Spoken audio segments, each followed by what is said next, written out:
Okay, so what's really going on in Chapter 7?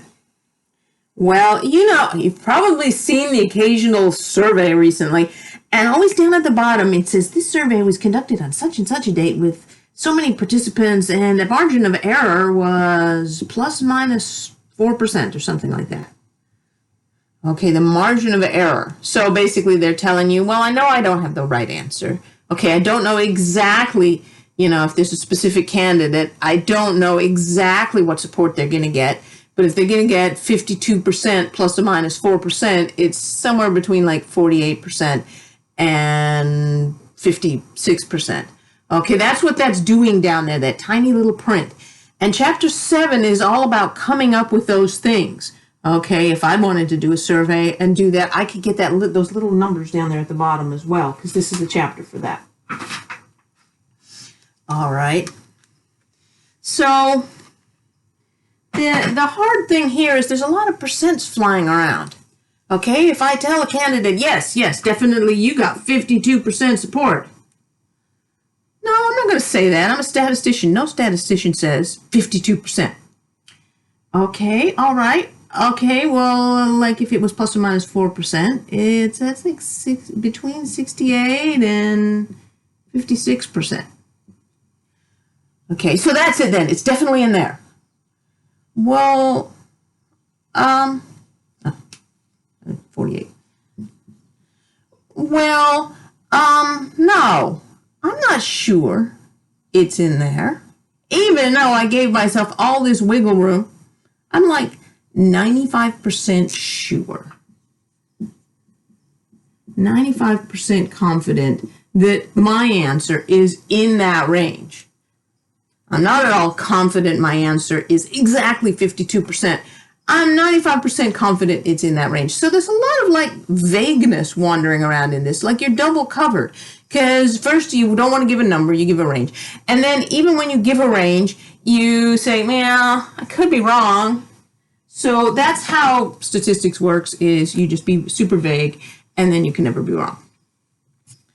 All right, so this calculation right here is the calculation we would be doing if it was the Dark Ages. Okay, so you can see that Z alpha over 2, that's the inform half the leftovers thing, and then some other parts to go with the thing. Okay, so I really needed the inv norm to put it into the formula, and now I'm going to go, but wait, my calculator has a button for this. Okay, 1 prop Z interval. If I know how to use my 1 prop Z interval button, I don't need that formula because my calculator will do all of that work for me. Okay.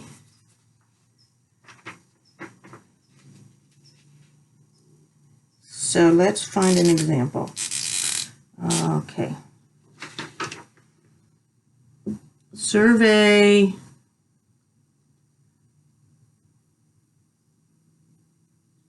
All right. I'm trying to figure out on my notes what's going on here. Okay.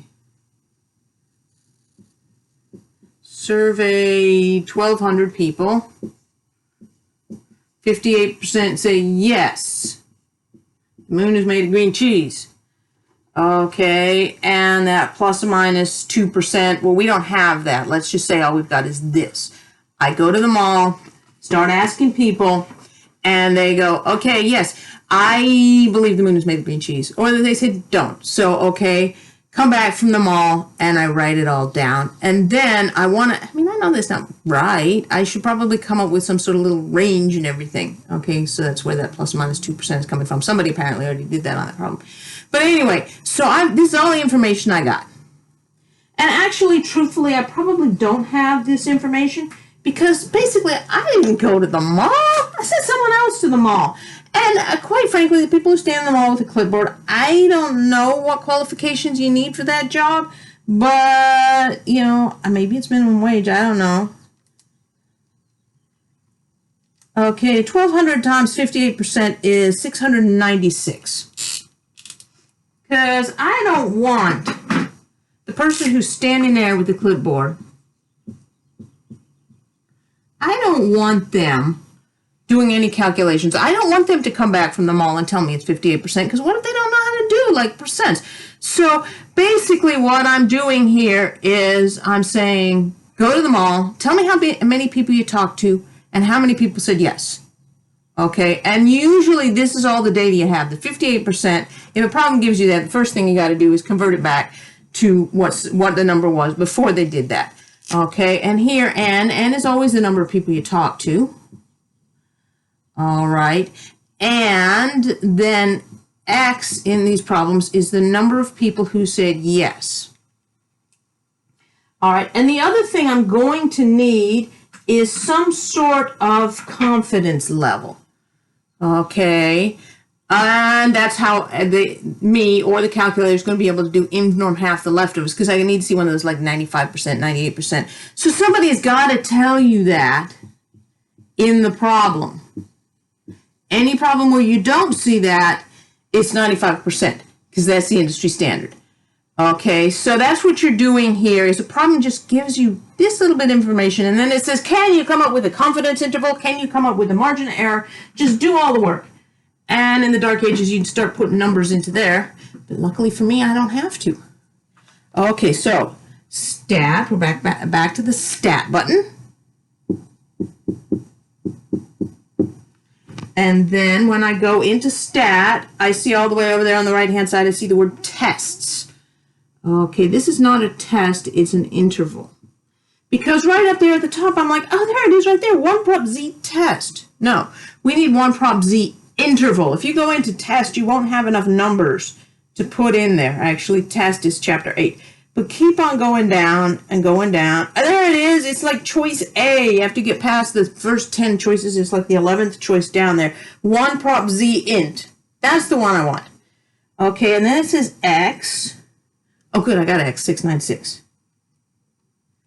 And n, 1200. So I'm just putting the numbers in where it's asking for them. C level, 0.95. And calculate. Hit enter. Okay, so you've got to make sure to put in x and n properly.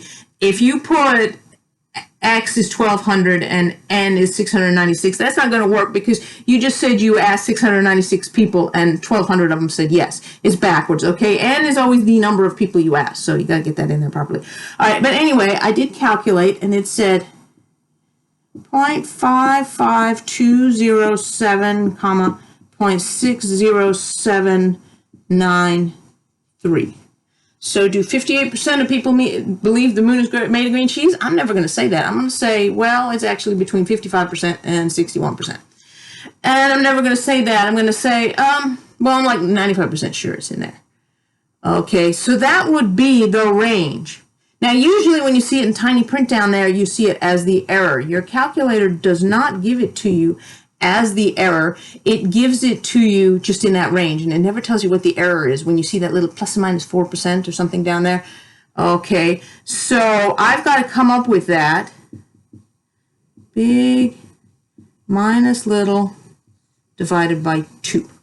Now, there's other ways of doing it. I could take the central number if I knew. I could and subtract it from one of them or something. But those two numbers right there just staring me in the face.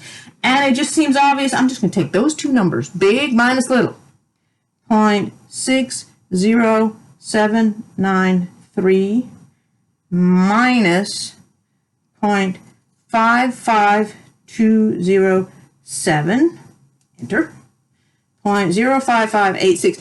Make sure not to write that down, okay? Because I do it all the time. I accidentally do it. Divided by 2. All right, divided by 2. 0.02793.